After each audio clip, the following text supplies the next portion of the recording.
Hi everyone, this is Martin Gwada and I'm here to demonstrate to you how to set up and operate an inverter generator.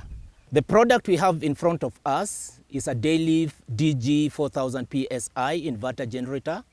It is a 3.6 kVA generator that uses inverter technology to produce pure sine wave output. Pure sine wave output makes it quite ideal for powering sensitive electronics. The other thing is that this product also uses load-based speed control system that varies the speed of the generator in response to the loading level. That means that whenever the load is high, the generator will be running at a much higher speed, and when the load on the generator is reduced, then it reduces the speed. And as a result of that, the equipment does not make as much noise. It doesn't emit as much in terms of emissions, and there's also much savings in terms of the amount of fuel that it uses. So the unit we've got here, as you can see, is quite compact, and it's got this beautiful plastic cover that also aids in noise reduction. It's got a collapsible handle, and you can also see it's also fitted with 6-inch wheels for ease of movement. It's got these fixed handles which can be used to carry it around. If you look around, it's got this well-laid recoil starting handle, and there's also this cover that enables you gain access to the dipstick point. On this other end, it's got this control panel. We've got the fuel regulating valve with 3 positions clearly marked: off, on, and we've got the choke. Then this indicator light, there's an indicator for overload, and there is one for low oil level. Apart from that, it's got the electronic speed control throttle. Then it's got this button used for starting it using the battery. And then we've got 2 AC output sockets. And in addition, we also have the breakers for overcurrent protection.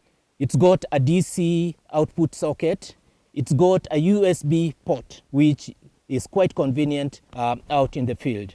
Then apart from that, there's also provision, and it's possible you can be able to parallel 2 units. On top here, we've got the fuel cap, we've got the fuel level indicator, and then we also have instruction on how to operate it.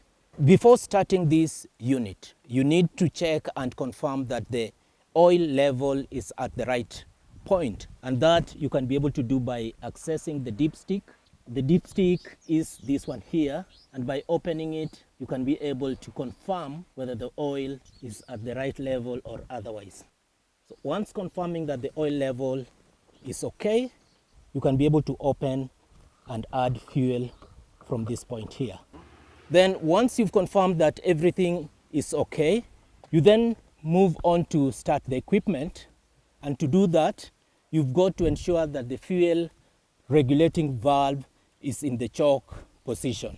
And so you move it up to the choke position. The next thing to do is to ensure that the ESC, electronic speed control throttle, is in the on position.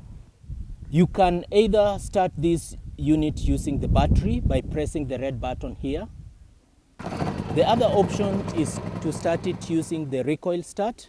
You'll pull it gently until it develops resistance, then you pull it fast to start the unit. Once the equipment starts, you've got to move the fuel regulating valve back to the run position, to the on position. If you want to switch it off, all that you need to do is to move the fuel regulating valve to the off position.